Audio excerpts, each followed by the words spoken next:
बाजारों से लेकर लोगों के घरों तक हर तरफ रौनक थी। दिवाली जो आने वाली थी। खास तौर पर बच्चों को दिवाली का बड़ी ही बेसब्री से इंतजार था।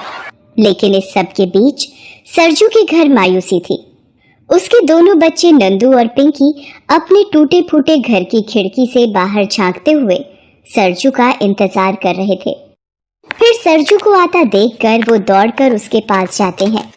बाबा आ गए, बाबा आ गए।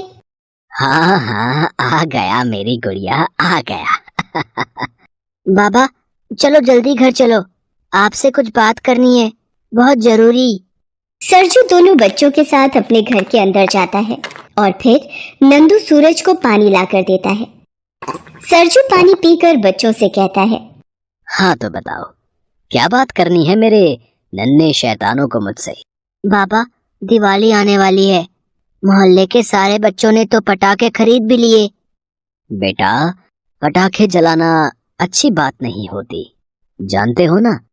हम दिए जलाएंगे और मैं तुम लोगों के लिए मिठाई भी लेकर आऊंगा। वही तो बाबा, मैंने कहा था भैया से, माँ भी तो यही कहती थी ना, पटाखे अच्छे नहीं होते। लेकिन बाबा, माँ हमें हर दिवाली पर फुलझड़ी जलाने को देती थी, उससे तो कोई नुकसान नहीं होता ना। कितना मजा आता था। हमें बस फुलझड़ियाँ ही चाहिए, आप दिला दोगे ना? अच्छा अच्छा ठीक है, मैं लेकर आऊंगा तुम दोनों के लिए फुलझड़ियाँ। अब चलो मुझे जाने दो, तुम दोनों को भूख लगी होगी ना, मैं जल्दी से खाना बना देता हूँ, ठीक है। सरजू की पत्नी सरिता का लंबी बीमारी के चलते 1 साल पहले देहांत हो गया था। तब से सरजू ही कमाता भी था और घर के सारे काम भी करता था। पहले सरिता भी लोगों के घरों में काम करके घर चलाने में सरजू की मदद किया करती थी। लेकिन जब से सरिता का देहांत हुआ, सरजू पर तो जैसे मुसीबतों का पहाड़ टूट पड़ा। मजदूरी का काम मिलना भी बहुत कम हो गया था।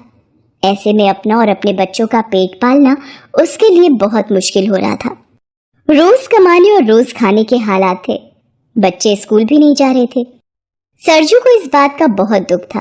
वो मन ही मन सोचने लगा, क्या मैं इतना गया गुजरा हूँ कि अपने बच्चों को दीपावली पर फुलझड़ियाँ तक लाकर नहीं दे सकता। नहीं नहीं, मुझे कुछ तो करना ही होगा। सरजू बच्चों को खाना खिलाकर सुला देता है, फिर बाहर जाकर सोचने लगता है। तभी उसका दोस्त शंकर वहां से गुजरता है। सरजू को उदास देखकर वो उससे पूछता है, अरे सरजू क्या हुआ भाई, ऐसे मुंह लटका के क्यों बैठा है? क्या बताऊं भाई, तू तो मेरा हाल जानता ही है। दिवाली आ रही है, बच्चों को 2-4 फुलझड़ियाँ दिलाने तक के पैसे नहीं है मेरे पास। पटाखे बैन होने से फुलझड़ियाँ एक तो मिल नहीं रही, और जहाँ मिल भी रही हैं वहाँ इतनी महंगी कि कुछ पूछो मत। अरे तू उदास क्यों होता है रे? अरे मेरे पास हल है तेरी मुसीबत का। अच्छा तो बता ना भाई, जल्दी बता। सुन, यहाँ पास ही में एक पटाखे बनाने की फैक्ट्री है, मैं वहीं काम करता हूँ आजकल। तू वहां आ जाना, मैं तुझे फुलझड़ियों का एक आधा डिब्बा पकड़ा दूंगा तुझे चुपचाप। हाँ क्या पटाखों की फैक्ट्री? लेकिन सरकार ने तो पटाखों पर बैन लगाया हुआ है ना, तो तू। अरे वहां सिर्फ फुलझड़ियां ही बनती हैं, बाकी पटाखे नहीं। हाँ आसपास 1-2 जगह लोग बनाते हैं पटाखे चोरी छिपे, पर हमें उनसे क्या करना, कोई खतरा नहीं है। अगले दिन सरजू मजदूरी के काम के बाद घर पहुंचता है और अपने बच्चों से कहता है, नंदू, पिंकी, अरे कहाँ हो बेटा? अरे जल्दी से आओ यहाँ, देखो मैं तुम दोनों के लिए क्या लाया हूँ आज। अरे वाह बाबा, जलेबी।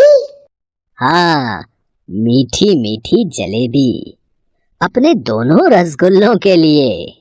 और सुनो, तुम लोगों को बिल्कुल भी उदास नहीं होना है, ठीक है? मैं कल ही तुम लोगों के लिए खूब सारी फुलझड़ियां लेकर आऊंगा। सच बाबा, पक्का वादा ना? हाँ हाँ पक्का वादा। बच्चे बहुत खुश हो जाते हैं और बेसब्री से अगले दिन का इंतजार करने लगते हैं। लेकिन वक्त को सरजू का भी और इम्तिहान लेना था। जिस फैक्ट्री में शंकर काम करता था, वहां फुलझड़ियों के अलावा अवैध रूप से बाकी पटाखे भी बनाए जा रहे थे। पुलिस को इस बात की भनक लग जाती है और वहां पुलिस की रेड पड़ जाती है। पुलिस वहां मौजूद सभी लोगों को गिरफ्तार कर लेती है, सरजू को भी। हालांकि फैक्ट्री का मालिक और शंकर चुपचाप वहां से निकल जाते हैं। पुलिस फैक्ट्री का सारा सामान भी जब्त कर लेती है। सरजू पुलिस इंस्पेक्टर के सामने गिड़गिड़ाने लगता है। साहब, मैं यहाँ काम नहीं करता। मैं तो अपने बच्चों के लिए बस फुलझड़ियाँ लेने आया था। मेरे 2 छोटे छोटे बच्चे हैं साहब। घरवाली 1 साल पहले भगवान को प्यारी हो गई।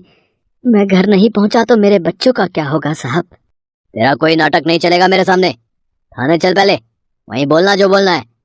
पुलिस इंस्पेक्टर सरजू की एक नहीं सुनता और उसे ले जाकर जेल में बंद कर देता है। सरजू का दोस्त शंकर जानता था कि सरजू को पुलिस ने पकड़ लिया है। वो सीधा सरजू के बच्चों के पास जाता है। बच्चे बुरी तरह से रो रहे थे और सरजू के पास जाने की जिद कर रहे थे। शंकर दोनों बच्चों को अपने एक दोस्त रमेश के साथ पुलिस थाने भेज देता है। थाने में मौजूद पुलिस कांस्टेबल रमेश से कहता है, अरे अरे अरे, कहाँ गुस्सा चला रहा है? कौन है तू और क्या काम है, बता पहले। साहब, मैं रमेश हूँ। मेरे दोस्त सरजू को आप लोगों ने बिना किसी कसूर के जेल में बंद कर रखा है। वो कोई गलत काम नहीं कर रहा था। ये दोनों उसके ही बच्चे हैं। सरजू से मिलने की जिद पकड़े बैठे हैं। रो रो कर इनका बुरा हाल है। भगवान के लिए एक बार इन्हें सरजू से मिलने दीजिए। पुलिस कांस्टेबल रमेश को वहां से जाने के लिए कह देता है, लेकिन पीछे से पुलिस इंस्पेक्टर ये सारी बातें सुन रहा था। वो सभी को अंदर बुलाता है और फिर कहता है, अच्छा तो बच्चों, तुम्हारे बाबा का क्या नाम है? सरजू, वही हमारे बाबा हैं। आपने इन्हें क्यों पकड़ रखा है? हमारे बाबा बहुत अच्छे हैं। देखना, भगवान जी आपको सजा देंगे। हमें हमारे बाबा से मिलना है। कहाँ है वो? पुलिस इंस्पेक्टर को दोनों बच्चों पर दया आ जाती है। वो बच्चों को सरजू से मिलने की इजाजत दे देता है। बच्चे सरजू को देखकर और जोर से रोने लगते हैं। वो सरजू के गले भी नहीं लग पाते क्योंकि सरजू सलाखों में बंद था। नन्ही पिंकी रोते हुए सरजू से कहती है, बाबा, आपको इन लोगों ने क्यों बंद करके रखा है?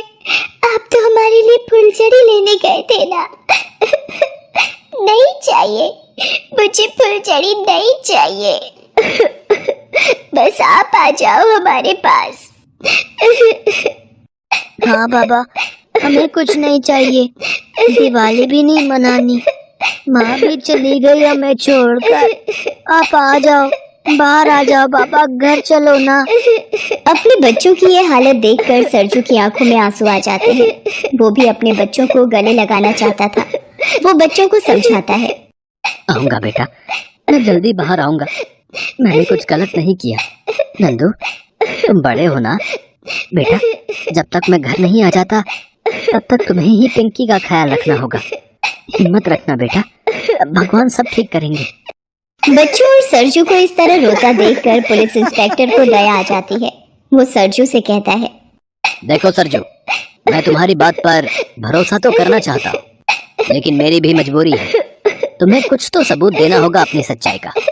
तुम्हें साबित करना ही होगा कि तुम उस फैक्ट्री में काम नहीं कर रहे थे। सरजू चाहकर भी अपने दोस्त शंकर के बारे में पुलिस को नहीं बता पाता। वो इंस्पेक्टर से कहता है, साहब, मेरा भगवान जानता है कि मैंने कुछ गलत नहीं किया। मुझे तो बस अपने बच्चों के लिए 2-4 फुलझड़ियाँ चाहिए थी, बस इसीलिए वहाँ गया था मैं। फिर भी आप मुझे जो चाहे सजा दे दो साहब। बस मेरे बच्चों को देख लो, उन्हें खाना खिला दो, वो बेचारे भूखे हैं साहब। इंस्पेक्टर को सरजू और उसके बच्चों पर दया आ जाती है। वो सरजू पर भरोसा कर लेता है और उसे जेल से रिहा कर देता है। वो सरजू के खिलाफ कोई रिपोर्ट भी नहीं लिखता। दोनों बच्चे सरजू के गले लग जाते हैं। फिर सरजू हाथ जोड़कर पुलिस इंस्पेक्टर से कहता है, बहुत बहुत शुक्रिया साहब, भगवान आपका भला करे। सरजू अपने दोनों बच्चों को साथ लेकर घर जाने लगता है, लेकिन तभी इंस्पेक्टर उसे रोकते हुए कहता है, अरे सुनो तो सही, बच्चों के लिए फुलझड़ियाँ लेने गए थे ना, तो लेकर नहीं जाओगे? जी मतलब साहब। अरे भाई, सारी फुलझड़ियाँ तो हम उठा कर ले आए, आप कहाँ से लाओगे? ये लो बच्चों, बस एक पैकेट दे रहा हूँ, संभल कर जलाना अपने बाबा के साथ। और ये लो, ये खाना घर जाकर खा लेना, ठीक है? अब तो मैं अच्छा अंकल बन गया ना? अब तो भगवान जी मुझे सजा नहीं देंगे ना? नहीं देंगे, हम भगवान जी से बोलेंगे कि आपको माफ कर दें। पिंकी की बात सुनकर पुलिस इंस्पेक्टर मुस्कुरा देता है और दोनों बच्चों के सिर पर हाथ फेरकर सरजू को घर जाने के लिए कहता है। सरजू दोनों बच्चों को लेकर घर वापस आ जाता है। शंकर पहले से ही सरजू के घर पर था। वो हाथ जोड़कर सरजू से कहता है, मुझे माफ कर दे भाई, मेरी वजह से तू इतनी बड़ी मुसीबत में पड़ गया। पर भाई, तूने पुलिस को मेरे बारे में कुछ बताया तो नहीं ना? नहीं बताया, मेरे साथ जो हुआ वो गलती से हुआ, पर तू जो कर रहा था वो जानबूझकर कर रहा था शंकर। वादा कर, अब उस फैक्ट्री में काम नहीं करेगा तू। हम मिलकर कुछ ना कुछ कर लेंगे भाई, बहुत मेहनत करेंगे।